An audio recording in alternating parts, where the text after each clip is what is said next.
आत्मन, एक घटना है, बड़ी प्रीतिकर लगी।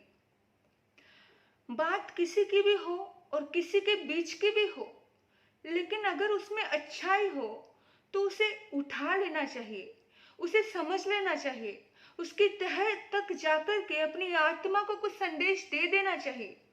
इसे ही कहते हैं गुणों को ग्रहण करने की दृष्टि। और हमारे परमात्मा प्रभु महावीर हमेशा गुणकारी रहे हैं। जहां से भी कुछ अच्छा मिले वहां से ले लेना चाहिए। कहते हैं एक संत हसीद हुए, उन्होंने क्रांतिकारी बुक लिखी और इतनी क्रांतिकारी बुक लिखी कि यहूदियों ने उसका बहिष्कार किया, उसको अपमानित किया। देखो, जब भी कुछ क्रांति होती है, जब भी कुछ नया होता है, तो जल्दी से लोग उसे पचा नहीं पाते हैं, क्योंकि हमेशा कुछ नए का बहिष्कार ही होता है। महावीर जब 30 वर्ष की उम्र में नग्न खड़े हो गए थे, तब उनको भी दुनिया ने बहिष्कृत किया था, उनको भी दुनिया ने नंगा कह के पत्थर मारा था। हर वक्त इंसान जब क्रांति करता है तब बहिष्कार होता ही होता है। उनका भी बहिष्कार हुआ। एक दिन हसीद ने अपने भक्त को कहा कि पुस्तक ले जाओ और इस पुस्तक को यहूदियों के रबी को जाकर के दे दो। भेंट में मेरी इच्छा है कि मैं उन्हें भेंट करूं, क्योंकि मेरा उनसे कुछ भी वैर विरोध नहीं है, मैं सबको अपना मानता हूं। भक्त ने कहा कि ठीक है, आपके कहने से मैं चला तो जाऊंगा, लेकिन उन्होंने कुछ भला बुरा कहा, उन्होंने कुछ अनशंट बका, उनको क्रोध आ गया, तो मैं क्या करूंगा। तो उस वक्त हसीद ने कहा कि तुम जाओ, जाकर के पुस्तक दो, लेकिन वो जो भी कुछ करे बस उसको अपनी आंखों से देख करके, सिर्फ दृष्टा भाव में देख करके आना, सिर्फ देखना ही है, बस इतना करना है, वापस आकर के मुझे बता देना। तो ठीक है, वो गया और जाकर के उसने देखा कि रवि अपनी पत्नी के साथ बैठे हुए थे एक बगीचे में, और जाकर के उसने वो पुस्तक उनके पास उनको समर्पित की और कहा कि ये आपको हसीद ने भेंट की है। और जैसे ही उसका नाम लिया तो रवि को बहुत क्रोध आ गया।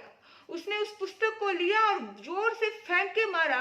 उसने कहा, इस अधार्मिक पुस्तक को तुम मेरे मकान के अंदर लेकर के आए, इस पुस्तक को दरवाजे के बाहर फेंको। बहुत अनशंट पका, बहुत कुछ कहा, लेकिन भक्त चुप रहा। एक शब्द भी भक्त ने कुछ भी बोला नहीं, ऐसे पत्थर बनकर के वो देखता रहा, सिर्फ देखता रहा।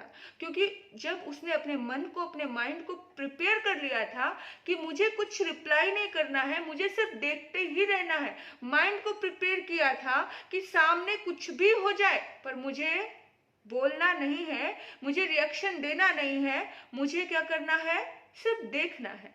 और वो इतना प्रिपेयर हो चुका था कि वो सिर्फ देख रहा था, उसे कुछ भी खलबली मची नहीं। लेकिन रवि की जो पत्नी थी उसने कहा कि देखिए, ये तो एक अपमान हुआ।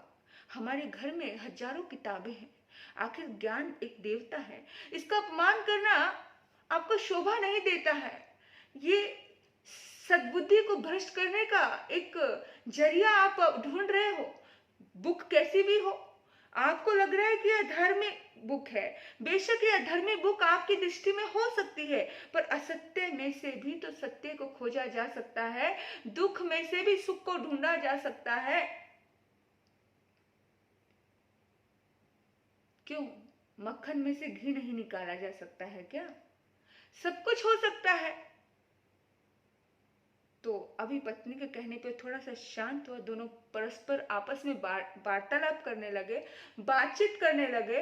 और इस बातचीत के दौरान में उस भक्त ने कहा कि मैं जाऊं,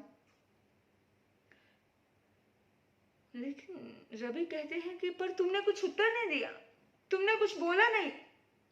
तो उसने कहा कि मैं तो सिर्फ दृष्टा बनकर आया था, मैं तो सिर्फ गवाह बनकर के आया था, मैं इस आपकी चर्चा में भागीदार होने के लिए आया ही नहीं था, मैं तो इस तरह से आया था कि मैं हुई नहीं।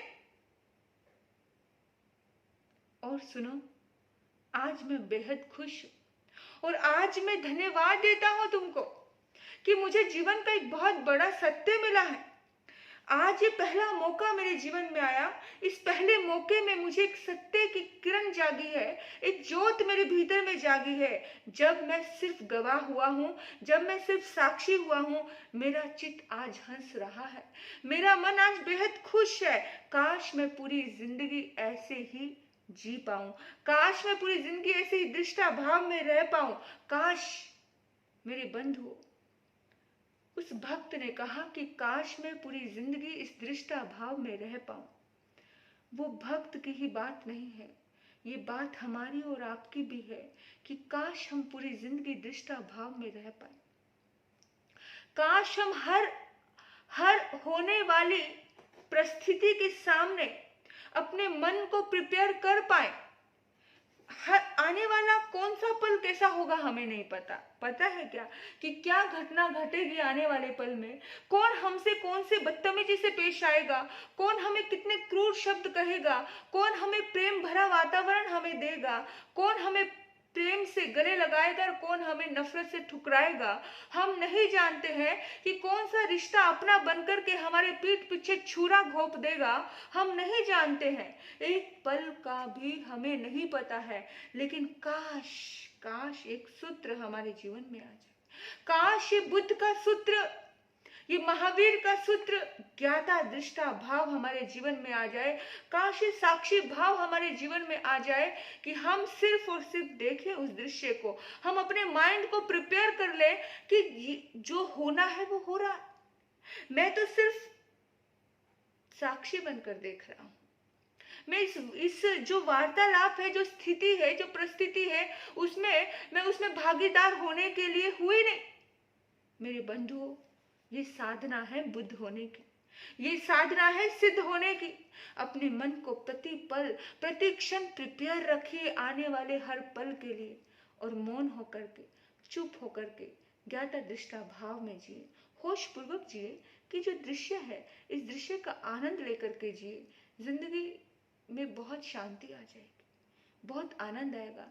एक पल में उस व्यक्ति को जीवन का सत्य मिल गया।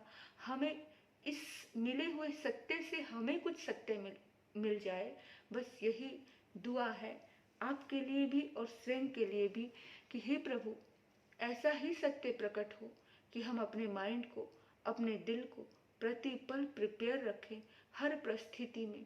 क्योंकि स्थिति पर की है, पर की स्थिति की वजह से स्वयं की स्थिति को हम क्यों बिगाड़े।